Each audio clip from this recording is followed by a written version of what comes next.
손흥민 선수가 2경기 연속 선발 출장에 실패했고 심지어 이번 경기는 단 10분밖에 뛰지 못했는데 분명히 이러한 흐름은 손흥민 선수에게 좋지 않은 흐름이라고 할 수가 있습니다. 물론 토트넘이 첼시전을 기점으로 주중에 있는 FA컵, 주말에 있는 리그 경기, 그 다음 주중에 있는 챔피언스리그, 그 다음 주말에 있는 리그 경기까지 5경기를 3일마다 치러야 되는 아주 힘든 일정이긴 하지만 오늘 경기는 첼시전이라는 아주 중요한 경기였기 때문에 이 경기에서 체력적인 안배를 해줄 이유는 전혀 없어 보이고요. 단순하게 손흥민 선수가 이번 시즌에 리그에서의 성적이 23경기, 선발로는 20경기에 나와서 5골을 넣었고요. 득점을 기록했던 경기가 3경기입니다.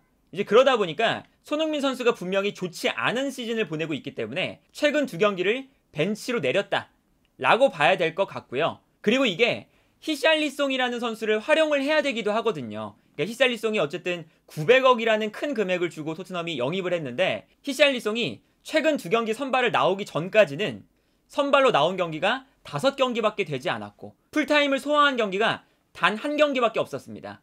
그리고 여기에 더해서 히샬리송이 물론 오른쪽, 왼쪽, 중앙 모두 가리지 않고 소화할 수 있는 선수지만 이 선수의 최적의 위치는 손흥민 선수가 위치하는 왼쪽 측면 공격수거든요. 그래서 이 선수에게도 어쨌든 왼쪽 측면에서 뛸 수 있는 시간이 어느 정도는 주어졌어야 되는데 히샬리송이 부상도 있긴 했지만 최근 2경기 왼쪽으로 나오기 전까지는 단 1경기만 왼쪽 측면 공격수로 나왔었습니다. 이제 그러다 보니까 어쨌든 손흥민 선수가 부진한 흐름에서 히샬리송에게 기회를 준다 라는 개념이 될 수 있을 것 같고요. 그리고 특히나 첼시전은 히샬리송을 기용했던 가장 큰 이유 중에 하나가 수비적인 역할 때문이었습니다. 이번 경기는 토트넘이 분명하게 첼시에게 주도권을 넘겨준다고 하더라도 조금 더 수비적으로 단단한 경기를 원했고 그 과정에서 손흥민 선수의 장점이 수비가 아니기 때문에 히샬리송의 부지런한 수비 가담을 첼시전에는 활용을 했던 거거든요. 그래서 이번 경기를 보면 히샬리송이 분명히 수비적으로 많은 가담을 해주긴 합니다. 그래서 이 장면을 보면 첼시가 왼쪽 측면에서 볼을 잡고 있다가 반대편으로 패스를 전환시키는 장면이거든요. 그런데 이때 히샬리송이 부지런히 선수를 따라가기 시작합니다. 그래서 이 다음 장면을 보면 첼시가 반대편으로 방향 전환을 잘했기 때문에 반대편에서 볼을 잡는 선수가 슈팅이나 크로스를 올릴 수 있는 충분한 여유가 형성이 되어 있었어요. 그런데 이때 히샬리송의 장점, 정말 빠르고 저돌적으로 상대 공격수에게 달려든다는 점이죠. 그러다 보니까 히샬리송이 공격수에게 저돌적으로 달려들면서 공격수를 방해하는 데 성공을 했습니다. 그리고 여기서 첼시의 공격수가 히샬리송의 방해를 받다 보니까 제대로 된 슈팅을 기록하지 못하는 걸 볼 수가 있었죠.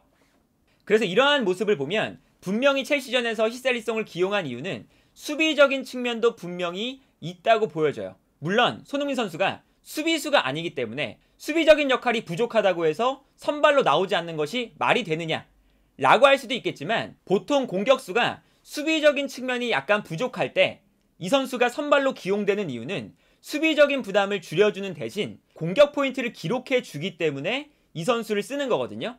그러니까 손흥민 선수가 뭐 커리어 내내 수비를 잘하는 선수는 아니었어요. 그런데 손흥민 선수가 언제나 토트넘의 선발 공격수였던 것은 약간 수비가 부족해도 어쨌든 손흥민 선수의 부족한 수비력을 뒤에서 막아주고 대신에 손흥민 선수가 득점왕을 기록할 정도의 공격 포인트를 올려주기 때문에 그렇기 때문에 토트넘이 손흥민 선수를 선발로 기용하는 거거든요. 그런데 이번 시즌은 아까 살펴봤던 것처럼 손흥민 선수가 23경기에 나와서 선발로는 20경기에 나와서 3경기에서만 득점을 기록했다는 것이 어쨌든 손흥민 선수에게는 그렇게 좋지 않은 부분이고 토트넘도 손흥민 선수의 선발 기용을 고민할 수밖에 없는 타이밍이 올 수밖에 없었던 거죠. 다만 손흥민 선수가 지난 경기부터 벤치로 나왔을 때 좋았던 건 뭐냐면 교체로 나와서 자신이 가지고 있는 무기들을 충분히 보여줬다는 거거든요. 지난 경기에서도 손흥민 선수가 교체로 들어와서 상대 수비 뒷공간을 완벽하게 무너뜨리는 모습을 보여줬고 여기서 케인의 패스를 받아서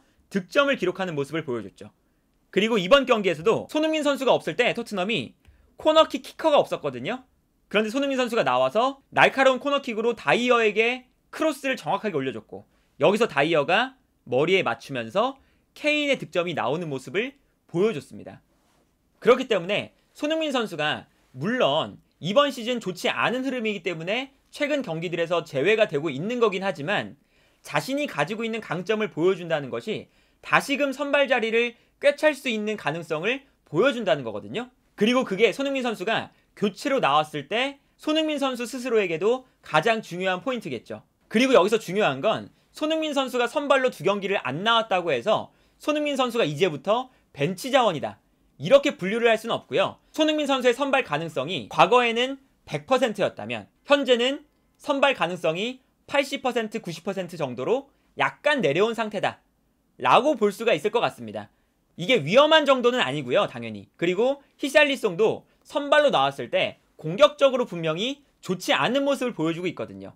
아직까지도 리그 데뷔골을 터트리지 못하고 있기 때문에 분명히 공격적으로는 손흥민 선수가 히샬리송보다 훨씬 더 좋은 선수고, 그렇다면 손흥민 선수가 이렇게 교체로 나왔을 때 자신이 가지고 있는 공격력을 증명을 해주고 있는 상황이라면 손흥민 선수가 조만간 다시 선발로 복귀할 가능성이 매우 크다 라고 볼 수가 있겠고요. 물론 손흥민 선수가 이번 시즌 부진한 흐름이 여러 가지가 있겠죠. 페리시치와 맞지 않는 전술적인 관계, 이런 것들도 손흥민 선수의 부진에 포함이 되지만 손흥민 선수의 개인적인 폼 자체가 이번 시즌 분명히 좋지 않아요. 그렇기 때문에 손흥민 선수가 최근 2경기에서 선발로 제외된 거고, 분명 이것은 손흥민 선수에게 정말 오랜만에 찾아온 위기 상황이다 라고 볼 수는 있지만 이 위기 상황이 엄청나게 심각한 것까지는 아니다.